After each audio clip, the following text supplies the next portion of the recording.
साल था 1848, जब औरतें घर की चारदीवारी से बाहर निकलने की सोच भी नहीं सकती थीं।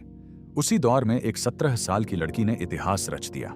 नाम था सावित्रीबाई फुले। वो भारत की पहली फीमेल टीचर बनी। लेकिन क्या आप जानते हैं, स्कूल जाते टाइम उनके ऊपर गंदगी फेंकी जाती थी, रास्ते में पत्थर मारे जाते थे। लोग कहते थे औरतों को पढ़ाने से समाज बिगड़ जाएगा। लेकिन सावित्रीबाई ने जवाब दिया, बेटियों को पढ़ाकर ही समाज सुधरेगा। अपने पति ज्योतिबा फुले के साथ मिलकर उन्होंने पहला गर्ल्स स्कूल पुणे में खोला। सोचिए, उस जमाने में जब स्त्रियों की शिक्षा को पाप समझा जाता था, वो लड़कियों को स्कूल बुला रही थीं। सावित्रीबाई हर सुबह 2 साड़ियां लेकर निकलती थीं, क्योंकि पहली साड़ी रास्ते में फेंकी गई गंदगी से भीग जाती थी। समाज ने बॉयकॉट किया, परिवार ने नाता तोड़ लिया, लेकिन उन्होंने हिम्मत नहीं हारी। बिना डरे, बिना रुके सावित्रीबाई बन गईं लाखों लड़कियों की उम्मीद।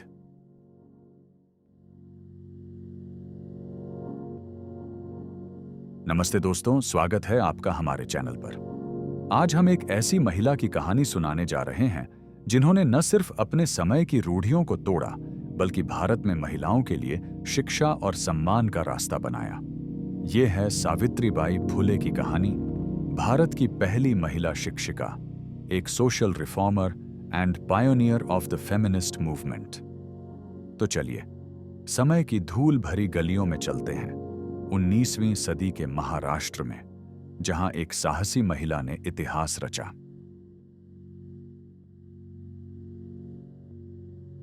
सावित्रीबाई का जन्म 3 जनवरी 1831 को महाराष्ट्र के सतारा डिस्ट्रिक्ट के नायगांव में हुआ था। उस समय सोसाइटी में जाति और जेंडर के आधार पर भेदभाव अपनी एक्सट्रीम लिमिट पर था। सावित्री एक शूद्र परिवार से थीं, और उस समय शूद्रों को न पढ़ने का अधिकार था, न सम्मान।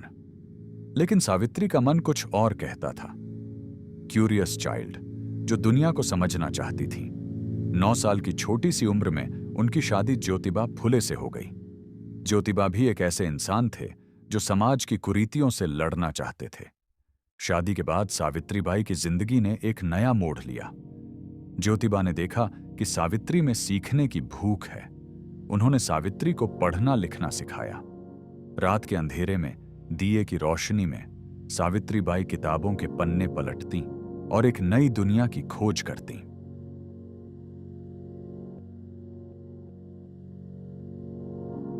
(1848) में सावित्रीबाई और ज्योतिबा ने पुणे में opened the first school for girls. सोचिए, उस समय लड़कियों को पढ़ाना तो दूर, उनके घर से बाहर निकलने की भी इजाजत नहीं थी। सावित्रीबाई जब स्कूल जाती तो लोग उन पर कीचड़ फेंकते, गालियां देते, लेकिन सावित्रीबाई डटी रहीं। वो एक साड़ी स्कूल ले जाती ताकि कीचड़ से सनी साड़ी बदल सकें और बच्चों को पढ़ा सकें। उनके स्कूल में हर जाति और धर्म की लड़कियां पढ़ने आती थीं। सावित्रीबाई सिर्फ किताबी ज्ञान नहीं देती थीं, बल्कि बच्चों को सेल्फ रिस्पेक्ट एंड करेज भी सिखाती थीं। वो कहती थीं, पढ़ो, क्योंकि ज्ञान ही तुम्हारी आजादी है। धीरे धीरे लोग उनके इस काम को समझने लगे। सावित्रीबाई ने 18 स्कूल खोले और हजारों लड़कियों को एजुकेशन दी। सावित्रीबाई सिर्फ टीचर नहीं थीं, वो एक सोशल रिफॉर्मर भी थीं। उन्होंने विधवाओं की दुर्दशा देखी थी। उस समय विधवाओं को समाज में कोई स्थान नहीं था। सावित्रीबाई और ज्योतिबा ने विधवाओं के लिए आश्रय स्थल खोला। उन्होंने विडोज को दोबारा जीने का हौसला दिया। सावित्रीबाई ने अनटचेबिलिटी एंड कास्ट डिस्क्रिमिनेशन के खिलाफ भी आवाज उठाई। उन्होंने और ज्योतिबा ने अपने घर का कुआं अनटचेबल्स के लिए खोल दिया, जो उस समय एक क्रांतिकारी कदम था। सावित्रीबाई की कविताएं भी समाज को आईना दिखाती थीं। उनकी कविता गुलामगिरी और काव्य फुले में उन्होंने दलितों और महिलाओं की पीड़ा को शब्द दिए।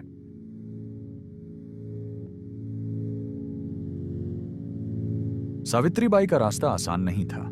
समाज के ठेकेदार उनके खिलाफ थे। उन्हें धमकियां मिलती थीं। कई बार तो उनके परिवार ने भी उनका साथ छोड़ दिया। लेकिन ज्योतिबा और सावित्रीबाई एक दूसरे की ताकत थे। ज्योतिबा कहते थे, सावित्री, तुम मेरी प्रेरणा हो।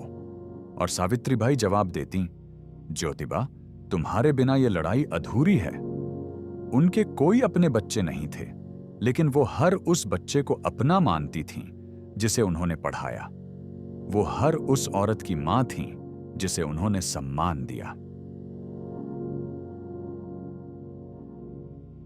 तपती दोपहर थी।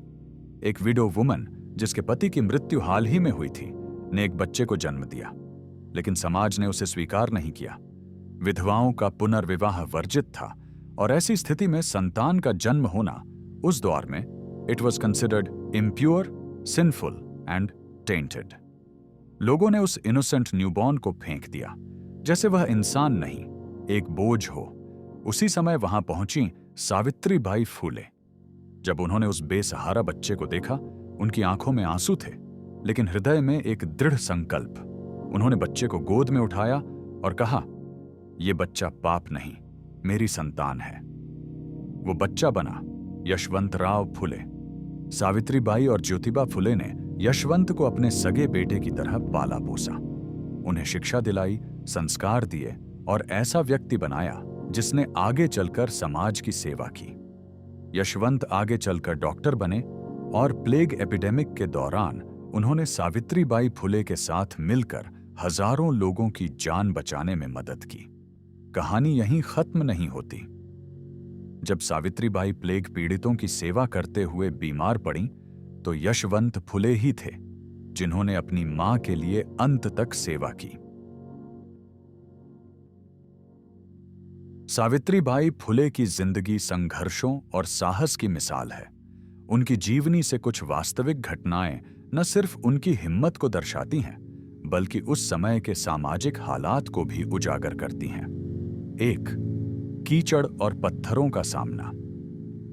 जब सावित्रीबाई पुणे में लड़कियों के लिए स्कूल शुरू करने जाती थीं, तब समाज के कंजर्वेटिव पीपल उनका विरोध करते थे। लोग उन पर कीचड़, गोबर और पत्थर फेंकते थे। सावित्रीबाई ने इस अपमान को सहा, लेकिन कभी हार नहीं मानी।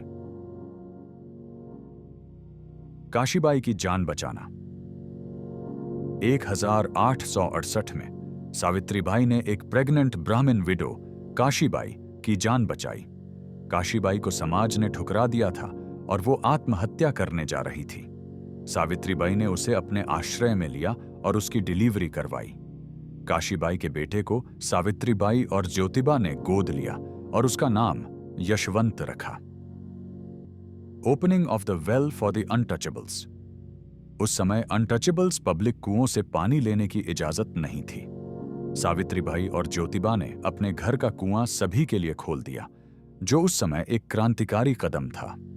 इस वजह से उन्हें सामाजिक बहिष्कार का सामना करना पड़ा, लेकिन उन्होंने जातिगत भेदभाव के खिलाफ अपनी लड़ाई जारी रखी। Service during the plague epidemic. 1897 में पुणे में प्लेग की महामारी फैली थी। सावित्रीबाई और उनके बेटे यशवंत ने मिलकर एक हॉस्पिटल खोला और मरीजों की सेवा शुरू की। सावित्रीबाई खुद मरीजों को दवाइयां देती थीं और उनकी देखभाल करती थीं। एक्सकम्युनिकेशन फ्रॉम फादर। जब सावित्रीबाई और ज्योतिबा ने समाज सुधार के लिए काम शुरू किया, तो ज्योतिबा के पिता ने उन्हें घर से निकाल दिया। कारण था उनका अछूतों और महिलाओं के लिए काम करना, जो उस समय समाज के खिलाफ माना जाता था। सावित्रीबाई ने ज्योतिबा का साथ दिया और दोनों ने मिलकर अपने दम पर समाज सुधार का रास्ता चुना। सावित्रीबाई फुले का निधन 10 मार्च 1897 को हुआ, जब वह पुणे में प्लेग से पीड़ित बच्चों की सेवा कर रही थीं। उनकी मृत्यु एक नायिका की तरह हुई, जो दूसरों की मदद के लिए अपनी जान जोखिम में डाल रही थी। उनकी मृत्यु के बाद भारत सरकार ने उनके शैक्षणिक योगदान के लिए उन्हें सम्मानित किया। 3 जनवरी 2017 को गूगल ने उनके 166वें जन्मदिन पर एक डूडल बनाकर उन्हें श्रद्धांजलि दी। आज सावित्रीबाई को भारत में women's education and social reform की प्रेरणा के रूप में याद किया जाता है। उनके प्रयासों के कारण भारत में महिलाओं की शिक्षा दर में सुधार हुआ है और महिलाएं विभिन्न क्षेत्रों में अपनी पहचान बना रही हैं। सावित्रीबाई फुले की कहानी हमें सिखाती है कि एक व्यक्ति कितना बड़ा बदलाव ला सकता है। आइए हम भी उनके सपनों को पूरा करने के लिए काम करें। अपने आसपास की लड़कियों को पढ़ाई के लिए प्रोत्साहित करें, उन्हें सपने देखने की हिम्मत दें। वह कहती थीं, बेटी के विवाह से पहले उसे शिक्षित बनाओ ताकि वह आसानी से अच्छे बुरे में फर्क कर सके। अगर आपको यह वीडियो पसंद आया तो इसे लाइक करें, अपने दोस्तों और परिवार के साथ शेयर करें और हमारे चैनल को सब्सक्राइब करें ताकि हम ऐसी ही प्रेरणादायक कहानियां आप तक पहुंचाते रहें। आइए सावित्रीबाई के सपने को जीवित रखें और एक बेहतर समाज का निर्माण करें। धन्यवाद।